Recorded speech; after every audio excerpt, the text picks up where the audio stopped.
Nous recevons Juliette Méadel. Juliette Méadel, bonjour, bienvenue. Bonjour Christophe. Vous êtes chef de file de l'opposition d'Hiver Gauche à Montrouge. Vous êtes ancienne secrétaire d'État chargée de l'aide aux victimes. On va en parler bien sûr des victimes des attentats.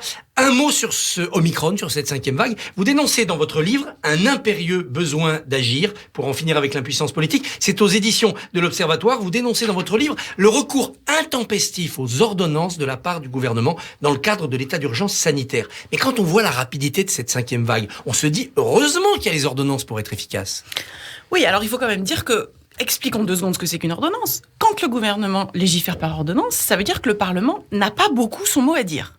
Ça peut être acceptable quelques mois, sauf que là, ça a duré plus d'1 an et demi. Et ça dure jusqu'au 31 juillet. Ça dure jusqu'au 31 juillet, et est-ce que c'est pour ça qu'on est plus efficace ? Pas certain. Regardez, là, on est en train de voir qu'on va peut-être avoir une 5e, voire une 6e vague. Qu'est-ce qui compte ? C'est pas que on empêche le Parlement de délibérer, c'est surtout que on soit capable d'anticiper, qu'on soit capable de prévoir, qu'on soit capable d'agir.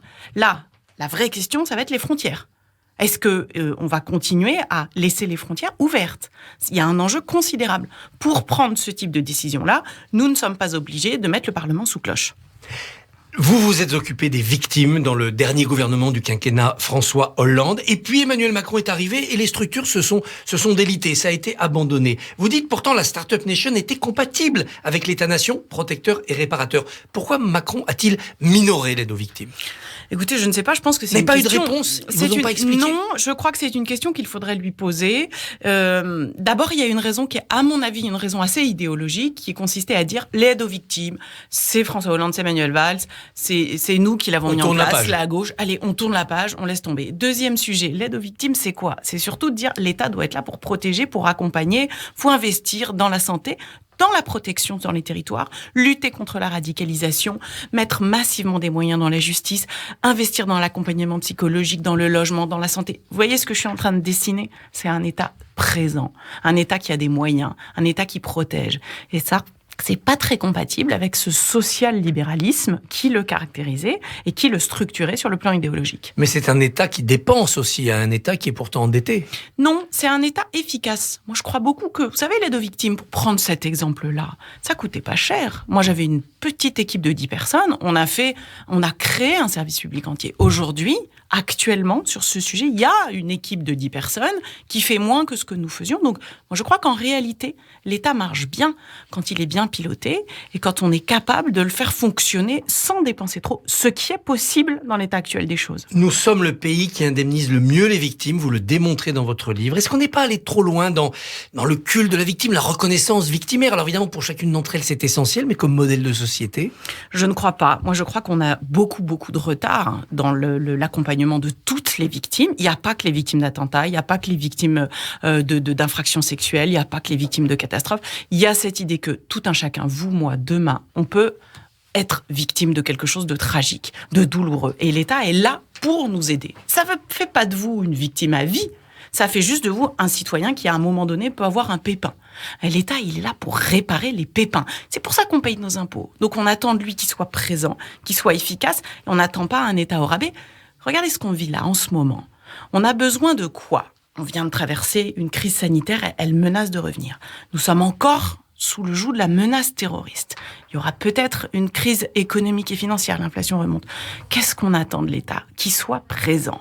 Être présent, ça veut dire être réactif, ça veut dire anticiper. Qu'est-ce qu'on constate aujourd'hui dans la santé ? Le nombre d'infirmières, de médecins qui démissionnent.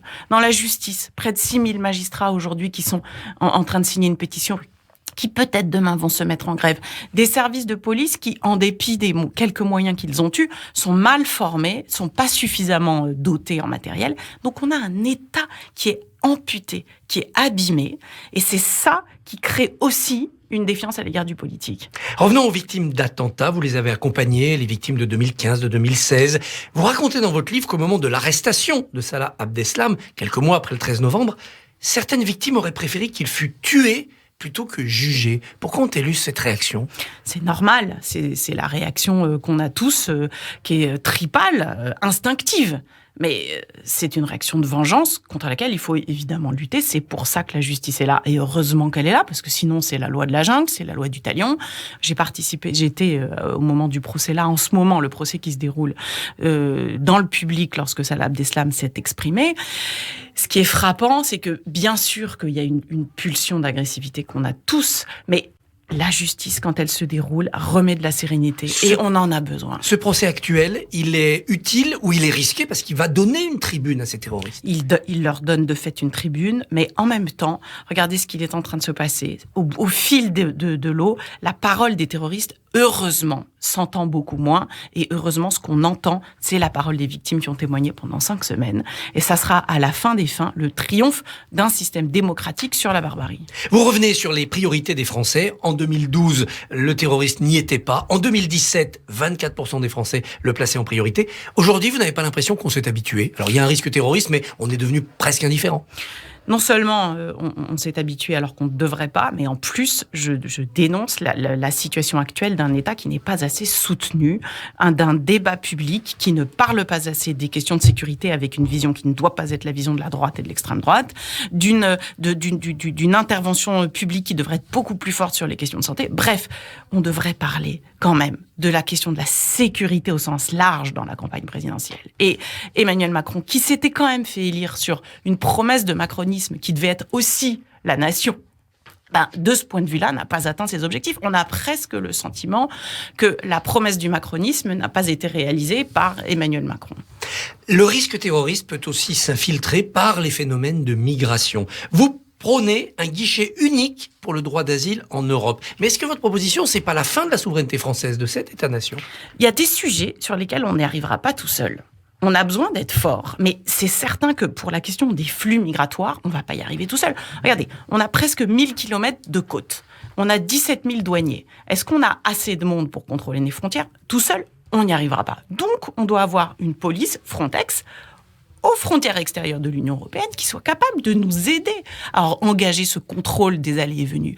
Et tant qu'on n'est pas fort sur Frontex, on sera incapable d'y arriver tout seul. Donc, on a besoin d'être à la fois solide sur nos objectifs, contrôler davantage les flux, mais en même temps d'être beaucoup plus fort sur le dialogue européen. Et là, l'Europe, hélas, sur la question migratoire, l'Europe a échoué. Donc, on doit mettre en place ce qu'on appelle des coopérations renforcées à quelques pays. 9 pays. 9 pays qui s'entendent ensemble et qui sont capables, ensemble, d'avoir une politique migratoire vraiment efficace. Autre risque, autre litanie des victimes, les violences conjugales. Encore une femme victime ces derniers jours de son ancien compagnon. Vous décrivez l'échec des bracelets électroniques, 60 utilisés en un an alors qu'on avait plusieurs milliers à disposition. Pourquoi cet échec? Qu'est-ce qui ne va pas? Que faire? Le quinquennat a raté la lutte contre les violences faites aux femmes. Je le regrette infiniment, mais les bracelets électroniques, c'était l'une des mesures phares. Ça n'a pas été atteint parce que faute de moyens, parce que les commissariats ne sont probablement pas assez formés, parce qu'il manque une vraie volonté politique. Et deuxièmement, regardez le rôle des associations, ce qu'on appelle les associations de lutte contre les violences faites aux femmes. Elles sont insuffisamment dotées. Elles doivent être soutenues. Et la loi, il faut changer la loi sur la question des inégalités hommes-femmes et des violences faites aux femmes. Il faut changer la loi et la procédure pénale. On est resté au milieu du chemin. On reproche aujourd'hui à Marlène Schiappa d'avoir défendu Nicolas Hulot en 2018 alors que de nouveaux témoignages sont arrivés il y a quelques jours. Est-ce qu'on lui fait un mauvais procès ? Cette affaire Hulot est tragique parce que quand on écoute les victimes, on est évidemment saisi et c'est glaçant. Mais ça signe aussi une société, la nôtre, qui est archaïque. On avait un homme dans la toute-puissance de sa gloire qui a tranquillement pu abuser de jeunes femmes qui étaient incapables de réagir. Alors, il y a présomption d'innocence et il y a prescription. Exactement. On peut pas lutter contre ça. Exactement. Et tant mieux. Donc, il faut que la justice soit capable d'être saisie. Mais aujourd'hui, les femmes renoncent à porter plainte. Et tout le problème, c'est ça, c'est que ces jeunes femmes n'ont pas porté plainte parce qu'elles se sont dit, finalement, on n'obtiendra rien du tout. Donc c'est un échec de la justice, c'est aussi un échec de notre société qui était archaïque à l'époque, puisque personne n'osait porter plainte. Et s'agissant de la position du gouvernement, moi je regrette en effet que que Marlène Schiappa, qui était ministre des droits des femmes à l'époque, n'ait pas été plus prudente, à tout le moins, sur ce dossier. Parlons politique. Vous avez participé à la campagne de Ségolène Royal en 2007, à celle de François Hollande en 2012. Pourquoi n'êtes-vous pas au Parti Socialiste? Pourquoi n'êtes-vous pas avec Anne Hidalgo? Qu'est-ce qui s'est passé?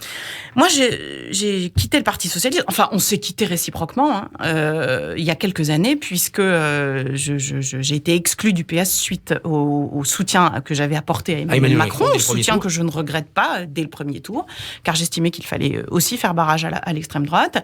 Et je ne suis plus aujourd'hui en accord avec les orientations du Parti Socialiste. Globalement, je ne vois pas de proposition concrète du PS sur la question de la réforme de l'État, sur la santé qui est fondamentale, sur la sécurité, sur la justice. Je suis persuadée que la faiblesse de notre pays, c'est de ne pas être assez solide sur sa capacité à protéger les Français au sens large. Le PS n'est pas présent sur ces questions-là. Il est en train de se perdre dans des propositions qui sont des propositions, à mon sens, inadaptées. Et c'est aussi la raison pour laquelle l'abstention, qui est de plus en plus massive dans l'électorat de gauche, risque de favoriser une proposition extrême. Donc je suis une femme de gauche, mais j'attends de voir ce que le Parti Socialiste sera capable de proposer pour les élections présidentielles, et je suis un peu dubitative. Vous décrivez l'ascension de l'extrême droite, vous dites son socle s'est élargi, Le Pen plus Zemmour. Aujourd'hui, ça vous paraît un véritable risque, ou quand vous voyez Zemmour piquer du nez, vous vous rassurez? Non, je trouve que le fait que Zemmour pique du nez suite à une proposition vulgaire ou à un geste vulgaire n'enlève rien à la dangerosité de ses propos. Il a eu depuis des mois des propos révisionnistes, antisémites, racistes, xénophobes, misogynes, et je vous rappelle que dans les derniers sondages, il est toujours le 3e homme de la présidentielle. 3 ou 4 selon les sondages. Donc la menace Zemmour est présente sur le plan idéologique, et quand on additionne les voix d'Éric Zemmour et les voix de l'extrême droite, ça donne quand même un Français sur 2 qui est pour une proposition conservatrice, dangereuse pour la cohésion de notre pays. Juliette Ménadel, un impérieux besoin d'agir pour en finir avec l'impuissance politique, c'est aux éditions de l'Observatoire. Merci, bonne journée. Merci Christophe.